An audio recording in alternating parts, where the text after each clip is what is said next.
نے مسیح دجال کے تعلق سے سوال کیا. تو دیکھیے مسیح دجال جو ہے وہ حقیقت میں جو ہے ایک اصلی شخصیت ہے. وہ کوئی ملک یا کوئی مشین نہیں ہے. جس کو ایک زمانہ تھا لوگ بولتے تھے وہ مسیح دجال جو ہے اس کو ایک آنکھ کا تذکرہ ہے نا حدیث میں, بولتے تھے ٹی وی ہے, ایک سکرین رہتا اس کو. پھر ٹی وی ختم ہو تو بولے اے ٹی ایم مشین ہے, اس کو بھی ایک سکرین رہتا. پتہ نہیں کیا کیا ہے. پھر لوگوں نے حال میں ایک نیا پیش کر دیا تھا حدیث میں کہ دجال جب آئیں گا تو اس کے پیشانی پہ کیا لکھا ہو رہے گا, لفظ لکھا ہو رہے گا کافر. ہر پڑھا لکھا اور ان پڑھ اگر ایمان والا ہو تو پڑھ لیں گا, ہر پڑھا لکھا اور ان پڑھ ایمان والا ہو تو وہ لفظ کو پڑھ لیں گا. تو انہوں نے نیش نکالا, امریکہ فرانس کا فیرے ہے, امریکہ کا اور فرانس کا فیرے, کچھ بھی کرتے ہیں. بول رہے امریکہ اور فرانس دجال نہیں بھائی, ایسا نہیں ہے. کسی ملک کا برا ہونا, غیر مسلم ہونا دلیل نہیں اس کے ہر بار خراب ہونے اور دجال ہونے. ٹھیک ہے, تو بہرحال بولے یہ کافر, ایسا نہیں ہے اس کا معنی. وہ ایک شخص ہوں گا, شخص حدیث کے اندر, حدیث میں اس کے والدین کا تذکرہ ہے, اس کی ماں کا تذکرہ ہے, اور وہ پیدا ہوں گا تو اس کی ایک آنکھ خراب ہوگی, انسان ہوں گا مطلب, دوسری آنکھ اس کی اچھی ہوں گی جس سے وہ دیکھتا ہوں گا, اس کی گردن چوڑی ہوں گی, روایت میں آتا ہے جیسا ایک آدمی ہوتا ہے گٹھیلا جسم والا ہوں گی, گھنگرالے بال رکھیں گا براؤن ٹائپ. ٹھیک ہے, بالوں کا اس کا کتنا قد ہوگا وہ تک تفصیلات آئی ہوئی ہے, اس کا قد کیسا ہوگا, اس کی پنڈلیاں کیسا ہوں گی تفصیلات آئی. تو ڈائریکٹ شخص ہے, وہ کوئی مشین نہیں ہے, کوئی ملک نہیں ہے, وہ ایک شخص ہے. ٹھیک ہے, وہ ایک شخصیت ہے. ٹھیک ہے, اور اس تعلق سے ایک بہت طویل روایت بھی, بہرحال وقت نہیں ہے کہ پوری روایت میں آپ کے سامنے بیان کروں. اس طویل روایت کے اندر بہت ساری چیزیں بہرحال بیان کی گئی ہے کہ وہ کیسا دکھتا ہے, کیا ہے. تمیم الداری نام کے ایک عیسائی تھے, اور وہ سفر پہ نکلے تھے, کسی جگہ وہ جا رہے تھے, اور ان کی وہ شپ جو تھی وہ طوفان میں پھنس گئی, 30 دن تک طوفان پھینکتا رہا ادھر سے ادھر. پھر ایک ٹاپو پہ جا کے ان کی وہ کشتی رکی, وہاں ایک آدمی کو انہوں نے دیکھا جس کا اگلا اور پچھلا کچھ پہچانا نہیں جا رہا, اتنے بال تھے, بال بہت زیادہ تھے. ٹھیک, اتنے بال کی اس کا چہرہ کہاں ہے اور پیٹ کہاں ہے, مطلب کچھ سمجھ میں نہیں آتا تھا.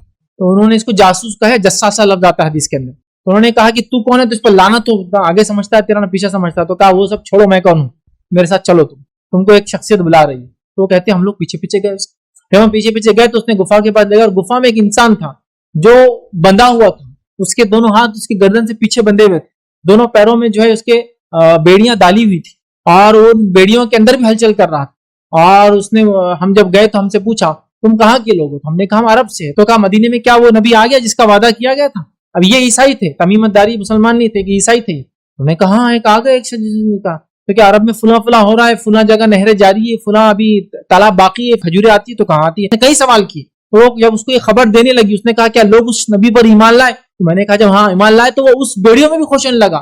ہم نے پوچھا تو کیوں خوش ہو رہا؟ تو کہا میرے نکلنے کا وقت قریب آ رہا ہے. تو انہوں نے دیکھا, اس کے بعد وہ واپس آئے, مدینہ آئے, نبی اکرم صلی اللہ علیہ وسلم کے پاس آئے, آپ نے نماز کے بعد آپ سے ملے, آپ پر ایمان لائے. اس کے بعد اللہ کے رسول نے اعلان کیا, لوگوں آؤ بیٹھو, میں تمہیں ایک بات کے بارے میں ڈراتا تھا, آؤ آج تمیم جو ایمان لائے مجھ پہ, یہ عیسائی تھے پرانے, انہوں نے ایک بات کہی, اور اللہ کے رسول تصدیق کی. تو کوئی مشین نہیں ہے, گیجٹ نہیں ہے, کوئی ملک نہیں, سیدھے سیدھے ایک شخصیت.